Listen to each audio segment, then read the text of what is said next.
tenemos más de 60 millones de árboles si nos referimos a este cultivo tipo tradicional.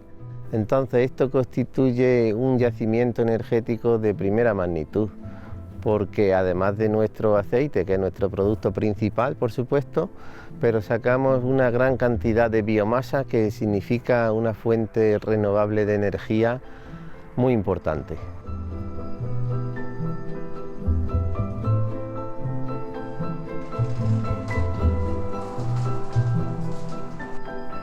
Sí, además de ser una fuente energética que se renueva cada año, el olivar en sí es un sumidero de CO2, porque la fijación del CO2 que las plantas hacen a través de la fotosíntesis hace que sea uno de los principales elementos en los que podemos ir consumiendo ese CO2, que es uno de los principales gases de efecto invernadero.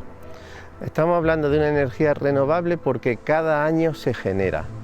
En el caso del olivar, por ejemplo, la poda tiene lugar prácticamente cada 2 años, entonces esto genera una cantidad de biomasa muy importante, del orden de unas 3 toneladas por hectárea. Eso si tenemos en cuenta que solo en la provincia de Jaén hay más de 600.000 hectáreas de olivar, pues podemos decir que aproximadamente hay cerca de 2 millones de toneladas de biomasa disponibles cada año.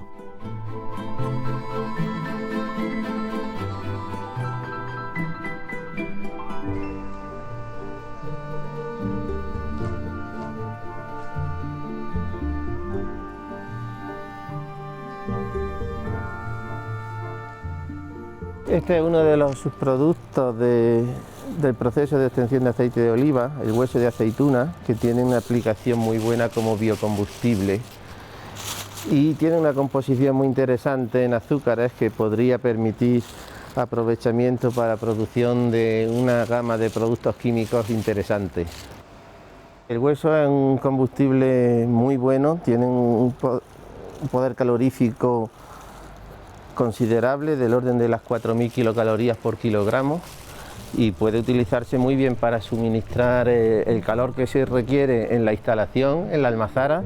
Sí es cierto que últimamente se está utilizando más también en producción de energía eléctrica.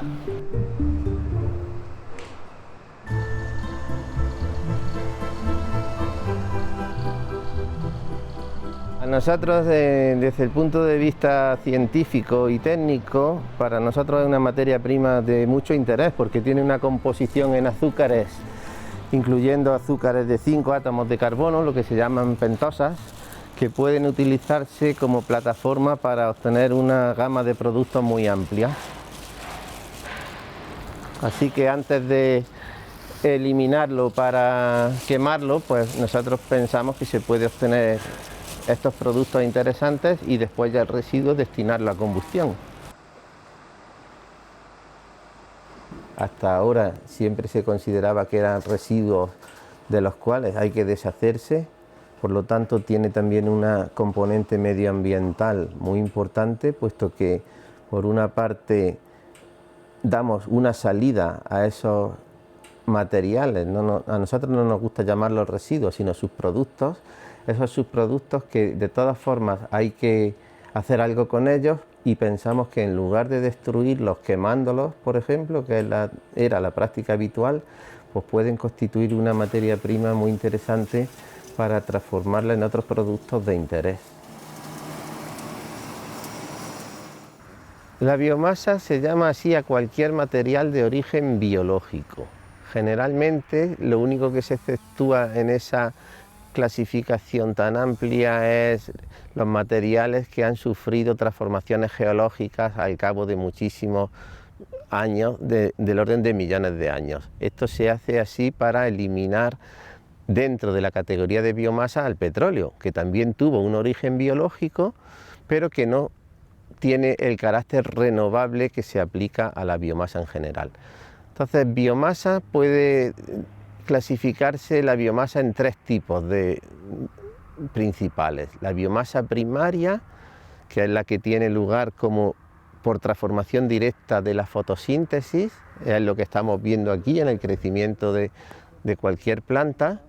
La biomasa secundaria, que se llama así a los residuos de los cultivos, por ejemplo las pajas de cereales, las podas del olivar, y también está la biomasa terciaria, que es la obtenida por procesos de transformación, por ejemplo industriales, como los residuos del proceso de obtención de aceite de oliva o también los residuos orgánicos de tipo urbano.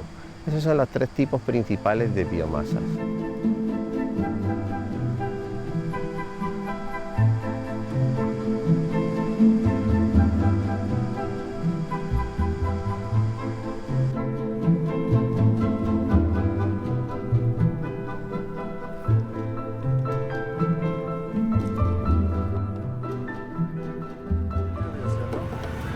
Todos los carburantes tienen una parte de biocarburantes.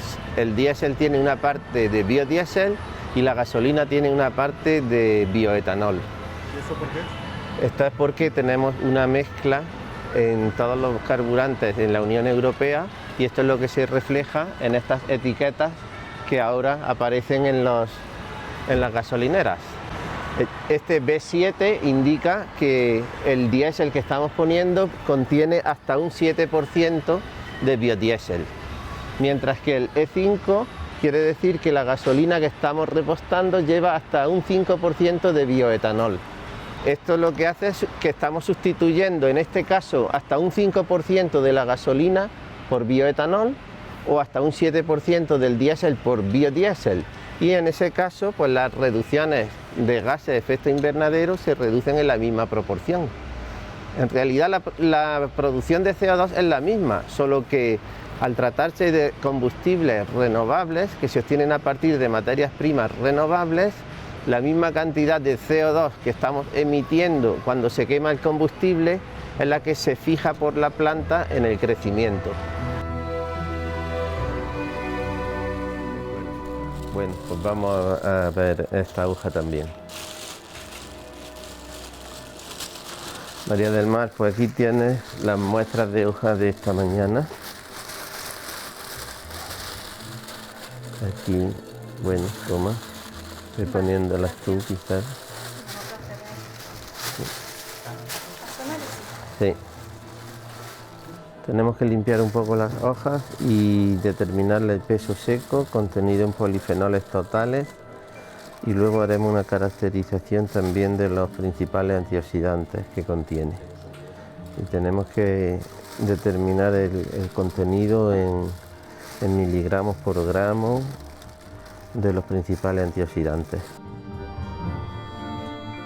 Sí, nosotros y muchos colegas científicos estamos desarrollando una intensa labor de investigación para intentar aprovechar los componentes de esta biomasa. Es decir, antes de llegar a quemarlo, que es un aprovechamiento energético directo, la biomasa tiene una serie de constituyentes que pueden, por una parte, fraccionarse, separarse y después transformarse en otros compuestos de mayor interés.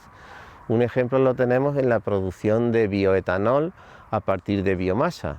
Podemos transformar los azúcares que contiene la biomasa, por ejemplo, de la poda del olivo o de los residuos de otros cultivos, transformarlos mediante un proceso en bioetanol. Y este bioetanol puede utilizarse para sustituir la gasolina, como de hecho ya estamos haciendo.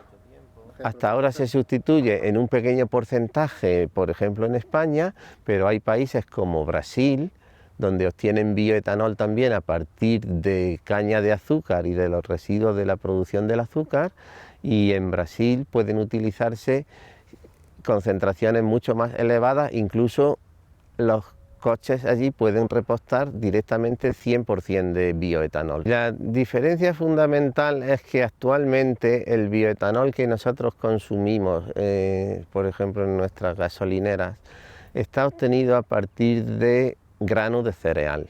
Son lo que se llaman los biocombustibles de primera generación. Estos presentan el inconveniente de que pueden tener competencia con usos alimentarios. Sin embargo, la tendencia actual es utilizar no el grano de cereal, sino el residuo del cultivo del cereal. Es decir, no el grano del trigo, sino la paja de trigo. o la poda del olivar, por ejemplo. Estos son los que se llaman biocombustibles de segunda generación.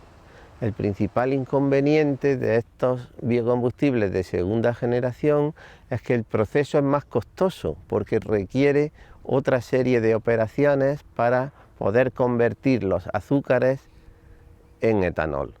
Se requiere todavía una investigación para que los rendimientos y el proceso se pueda hacer de forma más eficiente.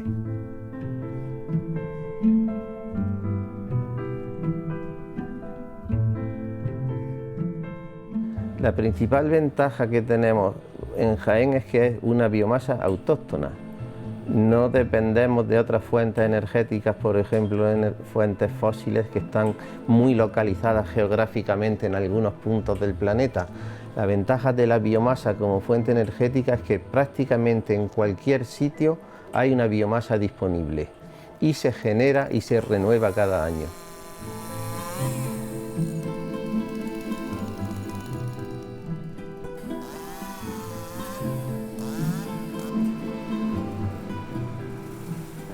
Pues es verdad que el olivar hasta ahora solo se ha visto como una fuente de aceite, de alimento, pero creo que debemos ir acostumbrándonos a considerarlo como precisamente una biorefinería. Se obtendrán alimentos, sí, pero se obtendrán energía, productos químicos, además productos que van a reemplazar a los que se utilizan ahora sintetizados u obtenidos a partir del petróleo.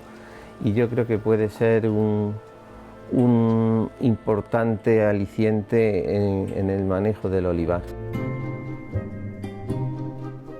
Estoy convencido de que en un futuro no lejano utilizaremos bioetanol obtenido a partir de poda del olivar o de otros residuos del olivar. No solo del olivar, sino de muchos otros residuos agrícolas que hasta el momento no tienen una aplicación en este sentido, una aplicación energética. Pero se ha avanzado mucho en los últimos años y yo estoy convencido de que conseguiremos verlo en un futuro próximo.